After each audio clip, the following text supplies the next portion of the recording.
Usted, monseñor, estaba en el área, en la Plaza de San Pedro. Nosotros estábamos nada más afuera, en donde se ubica, digamos, la primera línea de los periodistas. Y la reacción, a mí me pareció, fue un tanto extraña, porque mucha gente, creo yo, no se había dado cuenta que ya estaban proclamando santos a San Juan Pablo II y a San Juan XXIII. Claro, pero porque es que las palabras eran en latín. Exacto. Entonces la gente que no conoce normalmente el latín, entonces, ¿qué pasó? Y se esperan que eso lo dijera en la homilía de pronto. No, Exacto. El acto es al inicio de la celebración. Exacto, y por eso hubo una reacción un poco de sorpresa cuando la voz empezó a pasar y bueno, ya los canonizaron. Pero bueno, a final de cuentas, lo que decía monseñor, esto fue un evento de gran solemnidad. Si alguien esperaba que fuera algo espectacular, pues no, porque en realidad se trata de otra cosa. De hecho, Rogelio, hubo una cosa interesante. La celebración tuvo un tinte de sobriedad. Mucho. De sobriedad, y que fue algo muy bonito, muy al estilo de Francisco. Francisco va a las cosas más, no tanta pompa, porque no se trata de hacer pompa, no se trata de hacer algo extravagante, sino de darle cabida al misterio y a la presencia de Dios, que es más discreto, que es más solemne. Y eso fue fundamental, porque también hay un mensaje, y eso hay que aprender a leerlo. La santidad no es algo para hacer tanta bulla. En este caso fue la atracción de la persona y el mismo Papa que logra atirar la atención de todos. Pero la santidad tiene que ser algo ordinario de nuestra propia vida. E interesante además porque en los dos casos hay una particularidad, no hablando del proceso de canonización, porque por ejemplo el de Juan Pablo II se inicia antes de que se cumplan los 5 meses de los que se habla, se requiere, ¿no? Y en el caso de Juan XXIII es un proceso que no necesitó de un segundo milagro una vez que ya había sido proclamado beato. Los dos tienen una particularidad, pero a final de cuentas creo que la gente los acepta con mucho agradecimiento. Claro que nosotros creo que nacimos cuando murió Juan XXIII, pero en el ambiente también decían todos santo súbito, es decir, santo de inmediato. En el ambiente había esa presencia, esa concepción. Los obispos conciliares decían eso. Y ahora también con Juan Pablo II. Solo que después del concilio, mientras se asimilaba el concilio, dejaron como enfriar un poco la situación y ahora Francisco decide como desempolvar la situación para darle como la importancia y el protagonismo a un gran hombre como es Juan XXIII. Y José estaba llevando la transmisión para la cadena Telemundo desde nuestros estudios, José. Sí, la verdad que fueron momentos verdaderamente históricos, emotivos. Lo único que, monseñor, le corrijo una cosa, Rogelio ya había nacido mucho antes del comienzo del Vaticano II. Pero quería con nuestro amigo el padre Juan Sosa hablar sobre lo que vivimos y vimos hoy en San Pedro. ¿Cómo se lleva a las calles, se lleva a las iglesias, se lleva a los corazones de las personas que hoy están muchos saliendo o entrando en misa en estos mismos momentos y que ven a estos dos santos que muchos pudimos casi ver y casi tocar a través de los años del papado de Juan Pablo II? Es interesante ver que cada uno de ellos viene de orígenes muy sencillos. El Papa Juan Pablo II nace el padre era militar y ya retirado, su madre muere joven, sufrió el comunismo en Polonia, después, y el Papa Juan XXIII viene de una familia de 13, muy campesino y muy agradable, y los dos fueron hombres de fe.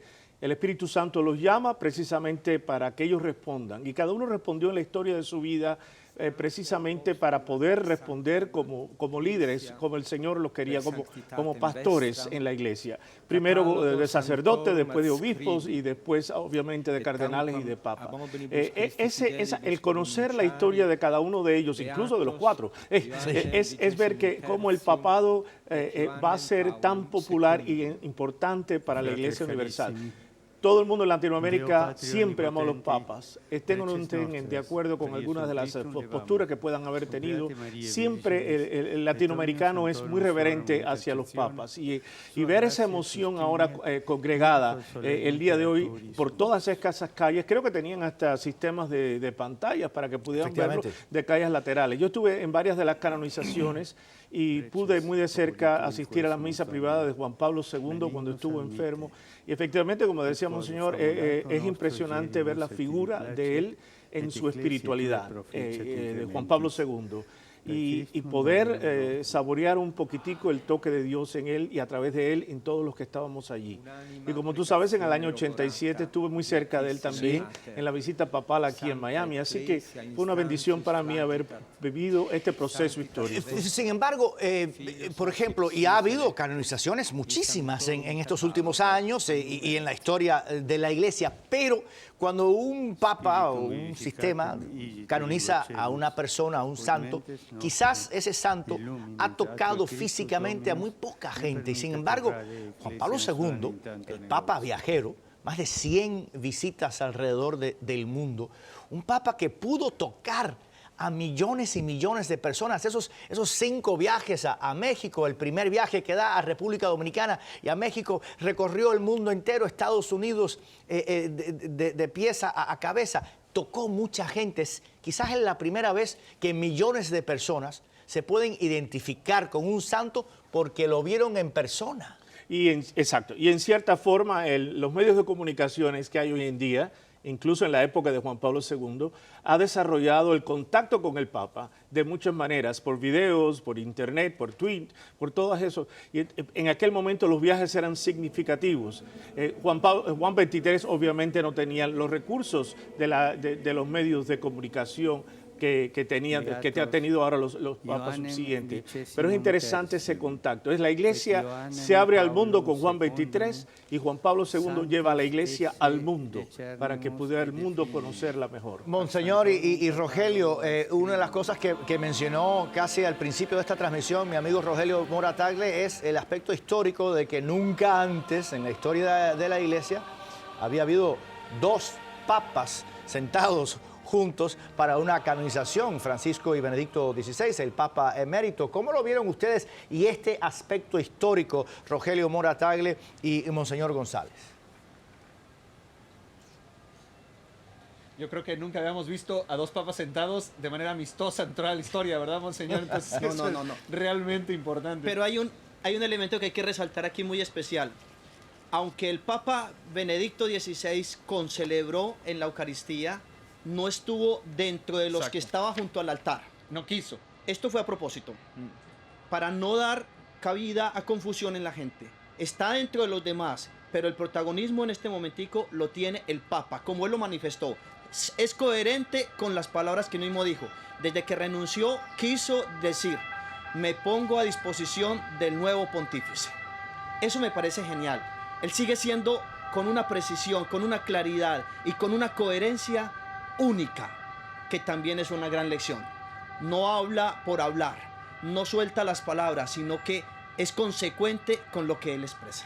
Sí, durante la semana se había hablado que iba a estar el Papa Emérito en esta ceremonia. El Vaticano no lo confirmó sino hasta hoy mismo, pero decían que era muy probable que estuviera, que la gente no se decepcionara si estuviera, quizá por alguna otra razón. Pero el primer momento emotivo de esta mañana fue justamente cuando apareció Benedicto XVI.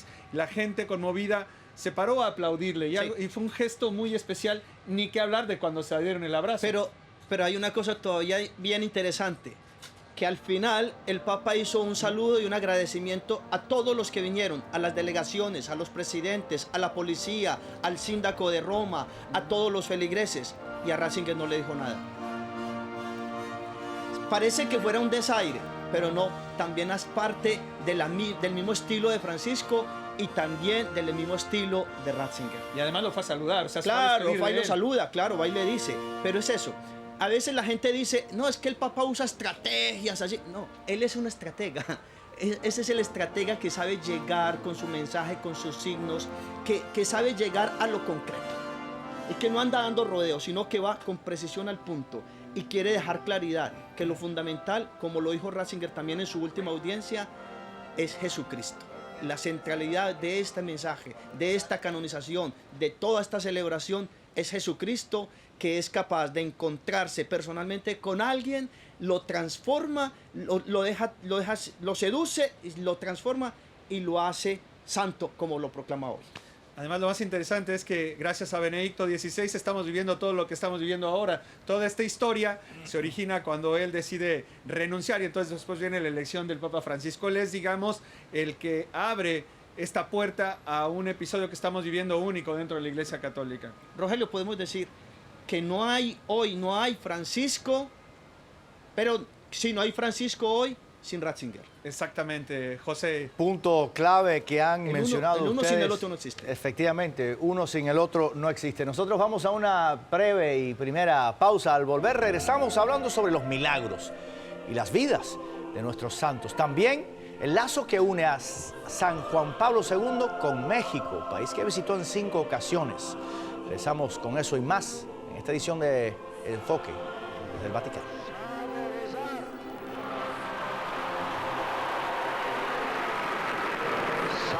Cantar, pero más de todo sabe gritar.